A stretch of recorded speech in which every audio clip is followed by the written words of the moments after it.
Hello everyone! Nandito na naman tayo sa Nanlian Garden. Ito ay pangatlong beses kong pagpasyal dito sa Nanlian Garden dahil bago lang si Mira at Michelle dito sa Hong Kong. Kaya tara na, libutin na ulit natin ang Nanlian Garden. Ito ay may 3.5 hectares classical Chinese garden located in Diamond Hill, Kowloon, Hong Kong. Meticulously designed in the scenic style of the Tang Dynasty. It served as a tranquil public oasis featuring three traditional timber structure, water pans, and racks. Napapalibutan din ito ng mga old trees. Stand out in the sharp contrast against the backdrop of modern city. Hindi, nandyan yung mga Nandyan ang mga miniature temple, ancient Chinese timber architecture gallery.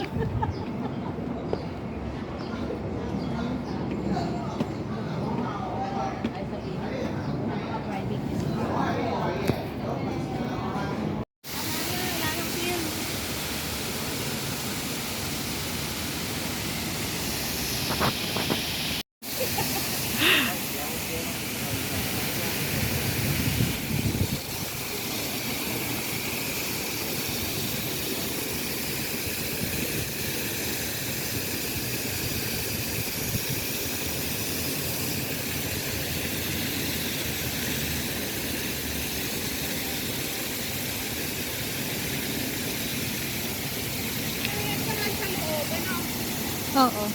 Ang ganda ng man-made na waterfalls na to.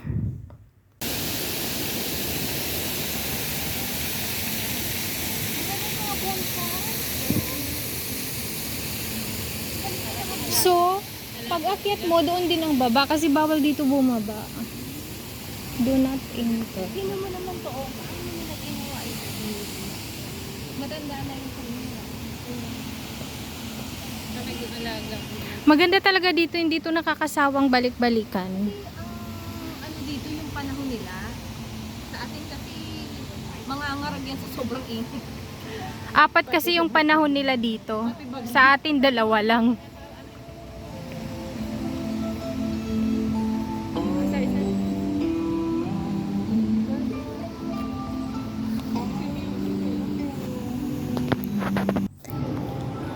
There's also a pavilion that perfectly built an iconic octagonal golden pavilion.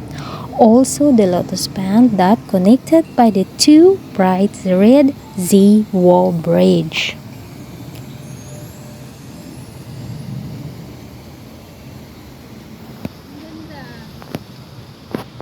At napapalibutan ito ng blue pond and lotus pond na puno ng malalaking koi fish at lotus flower.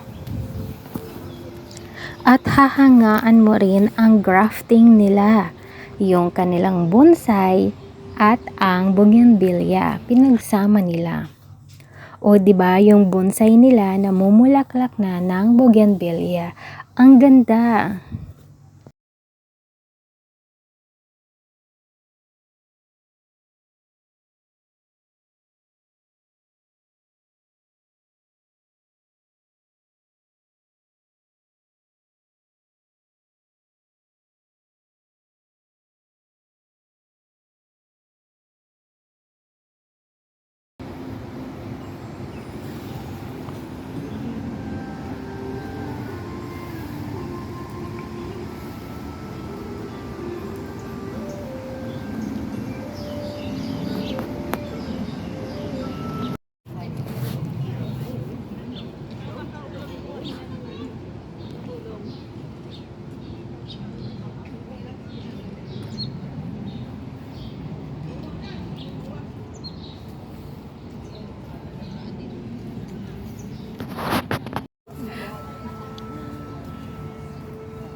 Sa sobrang linaw ng tubig, pwede ka nang manalamin. Tingnan mo, ang kulay ng langit ay nakikita mo na din sa kulay ng tubig.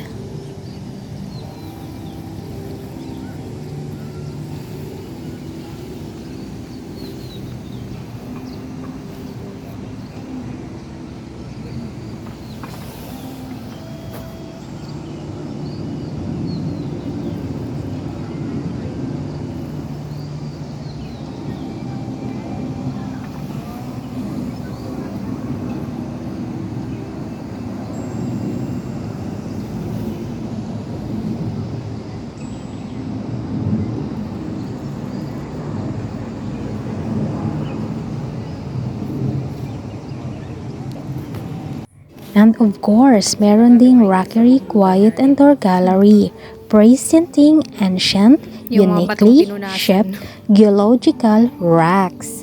Ang gaganda ng kanilang mga bato dito.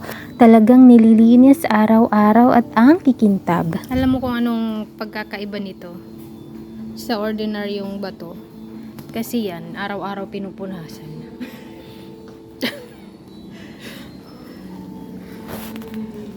Oo.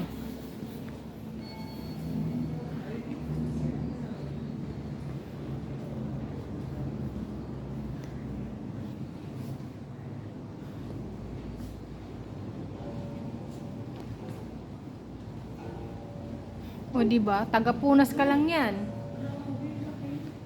O hindi nila napunasan yung taas, maalikabok.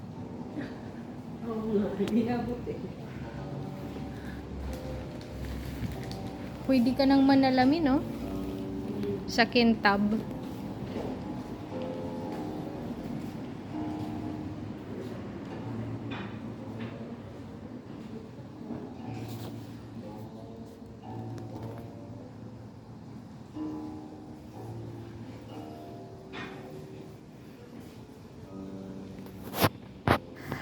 At paglabas mo sa gallery, makikita mo naman ang nakahilirang iba't ibang variety ng bonsai.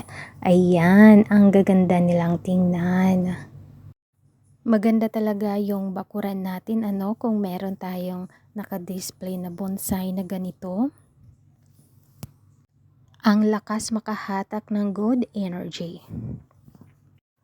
Ang lawak din ng kanilang bonsai garden na ito. Ayan, oh. Ang gaganda talaga nila tingnan, di nakakasawa. At pagkatapos natin dito, aakyat tayo doon sa Chinlin Nunnery, the Grand Buddhist Temple Complex. Founded in 1934.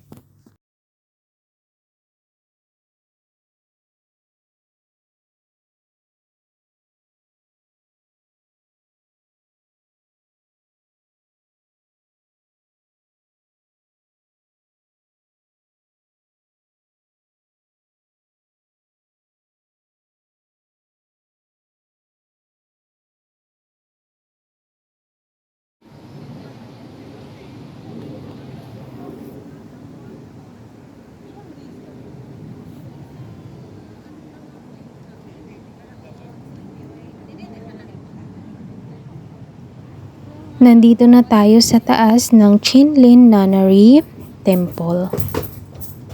Bawal na bawal dito mag-ingay, kaya pati pag kukuha ng video ay limited lang.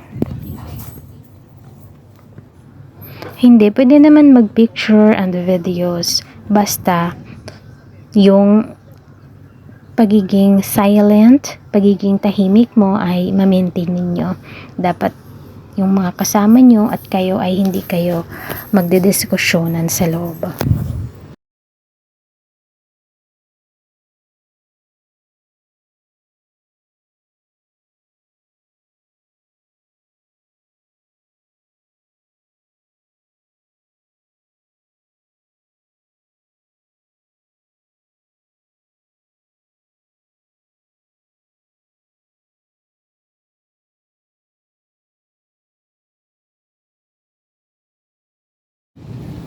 Dito sa loob, pwede mag-picture taking, video taking, At meron din ditong pond, blue pond din dito ang tawag, at meron din silang malalaking koi fish and lotus flower. Pero pag pumasok kayo doon sa loob ng temple ay bawal na yung camera.